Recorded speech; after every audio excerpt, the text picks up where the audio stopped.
करवा चौथ का व्रत है, इसलिए चांद निकलने पर उसे अर्घ्य देकर ही भोजन करूंगी। तब भाइयों ने सोचा कि चांद के निकलने तक बहन भूखी रहेगी। अतः एक भाई पेड़ पर चढ़ गया और वहां उसने एक दिया जलाया और दूसरे हाथ से जलने की ओट कर दी, जिससे वह दूर से चांद जैसा लगने लगा। फिर शेष भाई अपनी बहन को उस नकली चांद को दिखाकर कहने लगे, बहन देखो चांद निकल आया है, चलकर उसे अर्घ दे दो। बहन अपनी भाभियों से बोली, चांद निकल आया है, चलो अर्घ दे दो। भाभियां बोली, तुम्हारा चांद निकला होगा, हमारा चांद तो रात को ही उगेगा। तब बहन ने अकेले ही उस नकली चांद को देखते अर्घ दे दिया। उसके बाद जब वह खाना खाने लगी तो पहले ही ग्रास में बाल आ गया, दूसरे ग्रास में कंकड़ आया और तीसरा ग्रास मुंह की ओर करते ही उसके ससुराल से संदेशा आया कि उसका पति बहुत बीमार है, जल्दी अपनी लड़की को विदा करते समय माँ ने कहा, रास्ते में तुम्हें जो भी मिले उसके पांव लगना और जो कोई भी सुहागिन रहने का आशीर्वाद दे उसके पल्ले में गांठ लगाकर उसे कुछ रुपए देना। बहन जब भाइयों से विदा होकर ससुराल को चली तो रास्ते में जो भी मिला वह सबके पांव छूने लगी। सबने उसे यही आशीर्वाद दिया, तुम 7 भाइयों की बहन, तुम्हारे भाई सुखी रहें और तुम उनका सुख देखो। तुम सुहाग का आशीर्वाद किसी ने नहीं दिया।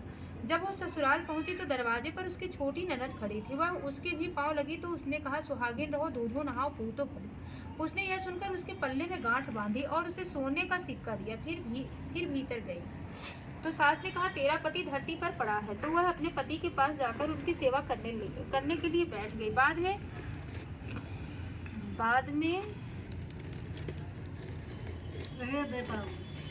सास ने दासी के साथ बची हुई रोटी भेज दी। इस प्रकार से समय बीतने लगा। अगहन मार्गशीर्ष की चौथ आई तो वह चौथ माता से बोली, हे माता, आप ही मेरा उद्धार करोगी, आपको मेरा सुहाग देना पड़ेगा। तब उस चौथ माता ने बताया, पूस यानी पौष की चौथ आएगी, वह मेरी से भी बड़ी है, उससे ही कहना। इतना कहकर चौथ माता चली गई। फिर अगले महीने पूस की चौथ आई, वह भी यही कहकर चली गई। आगे वाली चौथ से कहना। ये इस प्रकार से माघ, फाल्गुन, चैत, बैसाख, जेठ, आषाढ़, श्रावण, भादो की चौथ आई और चली गई। फिर जब असौज आश्विन की चौथ आई तो उसने बताया, कार्तिक की चौथ ही तुम्हारा सुहाग वापिस कर सकती है, अतः वह आए तो उनसे विनती करना। फिर वह भी चली गई। जब कार्तिक की चौथ आई तो बोली, भाइयों की प्यारी करवा ले, दिन में चाँद उगानी करवा ले, व्रत खंडन करने वाली करवा ले। यह सुनकर वह चौथ माता के पांव पकड़कर गिड़गिड़ाने लगी, हे माता, मेरा सुहाग तुम्हारे हाथों में है, आप ही मुझे सुहागिन करें। तो माता बोली, तुम्हारे व्रत भंग कर देने से भगवान श्री गणेश जी अप्रसन्न हो गए हैं और इसी कारण से तुम्हारे पति की यह गति हुई है। अब यदि तुम पुनः पूरे विधि विधान के साथ में यह व्रत करोगी तो तुम्हारा पति जीवित हो सकता है। यह सुनकर उसने विधि विधान पूर्वक व्रत किया और चंद्रमा निकल आने पर उसे अर्घ्य दिया। इससे गणेश जी प्रसन्न हुए और उनकी आज्ञा से करवा माता ने अपने टीके में से रोली लेकर उसके आदमी पर छींटा दिया तो वह उठ खड़ा हो गया और बोला, आज मैं बहुत सोया। वह बोली, पूरे 12 महीने सोए हो, आज गणेश जी और करवा माता की कृपा से उठे हो। हे करवा चौथ माता, आपने जिस प्रकार से उसके पति को आयु प्रदान की, वैसे ही हमारे पति को दीर्घायु प्रदान करनी। जो भी इस व्रत को करे और जो भी इस कथा को पढ़े या सुने, उन सबके पतियों को दीर्घायु प्रदान करना, सबको उत्तम फल देना। दूसरी कहानी। एक बार पांडु पुत्र अर्जुन तप करने के लिए नीलगिरी पर्वत पर चले गए थे। इधर पांडवों पर अनेक मुसीबतों पहले से ही थी, तब अर्जुन भी तप के लिए चले गए। इससे शोक विवल होकर द्रौपदी ने भगवान श्री कृष्ण की आराधना की। श्री कृष्ण ने उपस्थित होकर पूछा, बहन तुम्हें क्या कष्ट है? द्रौपदी ने हाथ जोड़कर कहा, हे प्रभु, आप तो अंतर्यामी हैं, मेरे कष्टों के विषय में आप स्वयं जानते हैं। मुझे कष्टों के बोझ की विह्वल कर दिया। क्या ऐसा कोई उपाय है जिनसे इन कष्टों से छुटकारा मिल सकता है? श्री कृष्ण जी बोले, द्रौपदी, तुम्हारा प्रश्न अति उत्तम है। यदि यही प्रश्न एक बार माता पार्वती ने भगवान शिव से किया था, तब शिव जी ने करवा चौथ के व्रत का विधान बताया था। द्रौपदी ने कहा, हे प्रभु, फिर तो मुझे भी करवा चौथ के व्रत की जानकारी प्रदान कीजिए और उसकी कथा को कहिए। तब श्री कृष्ण ने कहा, दुख सुख तो इस संसार के अटल नियम है और प्रत्येक प्राणी में सदा ही लिप्त रहता है। दुख के बाद में सुख और सुख के बाद में दुख तो निरंतर चलते रहते हैं। इसलिए मनुष्य को निराश नहीं होना चाहिए और मन में सदैव उत्साह बनाए रखना चाहिए। लेकिन कुछ ऐसे भी उपाय हैं जिनको करने से दुख समाप्त होने लगते हैं और सुखों की प्राप्ति होने लगती है। इसी प्रकार का एक उपाय है करवा चौथ का व्रत करना। अब मैं तुम्हें अति उत्तम करवा चौथ व्रत की कथा सुनाता हूँ, उसे ध्यान से सुनो। प्राचीन काल में गुणी विद्वान धर्मपरायण एक ब्राह्मण रहता था। उसके 4 पुत्र तथा एक गुणवती नामक पुत्री थी। पुत्री ने विवाहित होकर चतुर्थी का व्रत किया, किंतु चंद्रोदय होने से पूर्व उससे क्षुधा ने व्याकुल कर दिया, इससे उसके स्नेही दयालु भाइयों ने छल से पीपल के आड़ में कृत्रिम चंद्रमा बनाकर रख दिया। दिखा दिया। लड़की ने उसी को असली चंद्रमा समझकर उसे अर्घ दे दिया और फिर भोजन कर लिया। उस लड़की के भोजन करते ही उसके पति की हृदय गति बंद हो गई, जिससे वह दुखी होकर उसे अन्न जल त्याग दिया। उसी रात्रि में इंद्राणी भूविचर करने आई। ब्राह्मण पुत्री ने उनसे अपने दुख का कारण पूछा। इंद्राणी ने बताया, तुम्हारे करवा चौथ व्रत में चंद्र दर्शन से पूर्व ही भोजन कर लेने के कारण ही तुम्हें यह कष्ट मिला। तब उस लड़की ने अंजलि बांध कर बिना तो तुम्हारा पति पुनर्जीवित हो जाएगा। कन्या ने ऐसा करने का वचन नहीं दिया था तो उसका पति पुनर्जीवित हो गया। इस प्रकार कन्या ने वर्ष भर प्रत्येक चतुर्थी का व्रत किया और कहकर श्री कृष्ण ने कहा, हे द्रौपदी, यदि तुम इस व्रत को करोगे तो तुम्हारा अर्जुन से मिलन होगा और तुम्हारे सभी संकट दूर हो जाएंगे। यह सुनकर द्रौपदी ने भी यह व्रत किया और जिसके प्रभाव से अर्जुन से मिलन हुआ और पांडवों के सभी कष्ट दूर होकर वह सभी क्षेत्रों में विजयी हुए। प्रेम झूले गणेश भगवान की, करवा चौथ माता की जय हो। पढ़िए जल्दी जल्दी मैं पढ़। कितने चारे कहानी है ना। तीसरी कहानी प्रारंभ। एक ब्राह्मण परिवार में 7 बहुएं थी। 6 बहुएं के मायके वाले बहुत अमीर थे। इसी कारण से ससुराल में उनका बड़ा मान था, परंतु सबसे छोटी बहू के मायके में कोई न था। इसी कारण से उसे ससुराल में प्रताड़ित किया जाता था। वह अकेली ही घर का सारा काम काज करती थी, लेकिन फिर भी उसे कोई प्यार नहीं करता था और सभी उसे दुत्कारते रहते थे। त्योहार पर भी उसके मायके से कोई नहीं आता था, इसलिए ससुराल के लोग उसे प्रताड़ित करते थे और इससे वह बहुत दुखी होती थी। इसी तरह से उसके दिन कटते थे। फिर एक दिन करवा चौथ का त्योहार आया। इस अवसर पर अन्य सभी बहुओं के मायके से उनके छोटे भाई करवा लेकर आए, पर छोटी बहू के मायके में कोई नहीं था। नहीं तो फिर करवा कौन लाता। सास भी छोटी बहू को ही खरी खोटी सुना रही थी। इससे वह दुखी होकर घर से निकल पड़ी और जंगल में जाकर रोने लगी।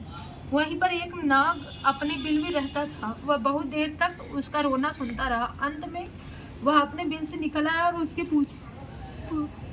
उससे पूछने लगा, बेटी क्या बात है, तुम रो क्यों रही हो। छोटी बहू बोली, आज करवा चौथ का त्योहार है।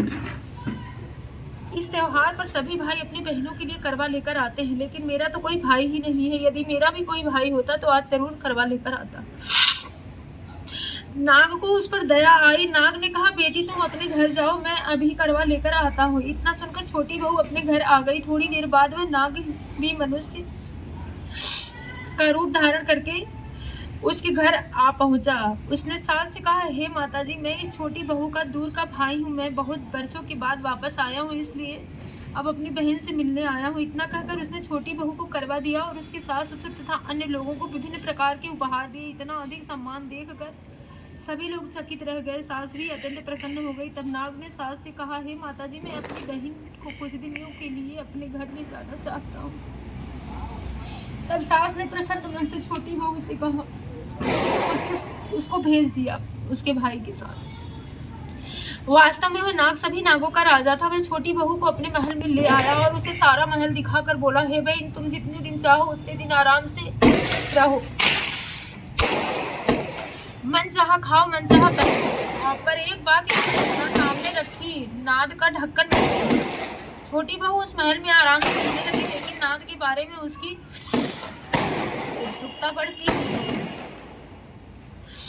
एक दिन जब महल में कोई नहीं था, उसने नाद खोलकर देखा तो पाया नाद में नागों के अनेकों छोटे छोटे बच्चे लगे। यह देखकर जल्दी से नाद ढक दिया, लेकिन उसकी जल्दबाजी में एक सांप की पूंछ उस नाद के ढक्कन के नीचे आकर कट गई। शाम को जब नाग राजा वापस आया तो छोटी बहू ने उसे सारी घटना बताई और अपनी गलती स्वीकार कर ली। नाग ने भी उसे क्षमा कर दिया। जब छोटी बहू ने ससुराल जाने की इच्छा की तो नाग राजा ने उसे धन रत्न आदि देकर विदा किया। इतना धन पाकर छोटी बहू के ससुराल के लोग अत्यंत प्रसन्न हुए और छोटी बहू की ससुराल में बड़ी इज्जत होने लगी। इधर जिस नाग की पूंछ कटी थी, अन्य सभी नाग उसे बंडा बंडा कहकर चिढ़ाते थे। एक दिन उसने अपनी माँ से पूछा, माँ, मेरी पूंछ कैसे कटी। माँ ने कहा, छोटी बहू के द्वारा नाद का ढक्कन उठाने और जल्दी से रख देने में तुम्हारी पूंछ कट गई। तब वह बोला, मैं छोटी बहू से बदला लूंगा। उसकी माँ ने उसे बहुत समझाया कि ऐसा गलती से हो गया था।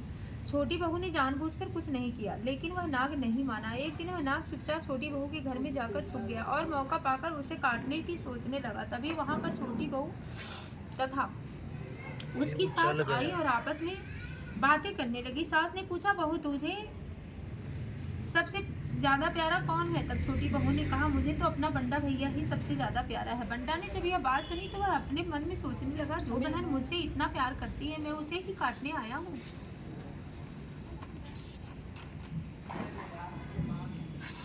कितनी बड़ी गलती करने जा रहा था। अच्छा हुआ भगवान ने मुझे यह पाप करने से बचा लिया। इतना सोचकर वह अपने घर को वापस चला आया। जब वह वापस अपने घर पहुंचा तो उससे उसकी माँ ने पूछा, तुम छोटी बहू से अपना बदला ले आए? बंडा कहने लगी, माँ वह तो मुझे बहुत प्रेम से स्मरण करती है और मुझे भैया कहकर पुकारती है। इस प्रकार से तो मेरी बहन हुई। अपनी बहन से कोई बदला थोड़ी ही लिया जाता है। इस प्रकार से वो बंडा नाग और छोटी बहू भाई बहन बन गए। तभी से बंडा भाई प्रत्येक वर्ष करवा चौथ के दिन अपनी बहन के लिए करवा लेकर जाता। बहन भी बड़ी प्रसन्नता पूर्वक करवा चौथ का व्रत करती। इस व्रत के प्रभाव स्वरूप छोटी बहू को अपनी ससुराल में मान सम्मान मिलने लगा और सभी सुख प्राप्त हुए।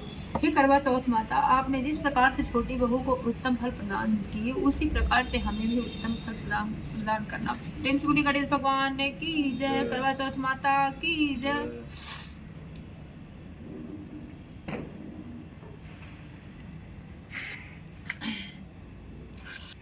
प्राचीन काल में एक गांव में करवा नाम की एक पतिता स्त्री अपने पति के साथ रहती थी। एक बार कार्तिक मास के कृष्ण पक्ष की चतुर्थी दिन उनका पति नदी में स्नान करने के लिए गया। स्नान करते समय एक मगरमच्छ उसका पैर पकड़कर उसे पानी में घसीट दिया। तब वो मजे से करवा करवा नाम लेकर जोर जोर से अपने पत्नी को पुकारने लगा। अपने पति की आवाज सुनकर करवा दौड़कर आई और उसने अपने पतिव्रत धर्म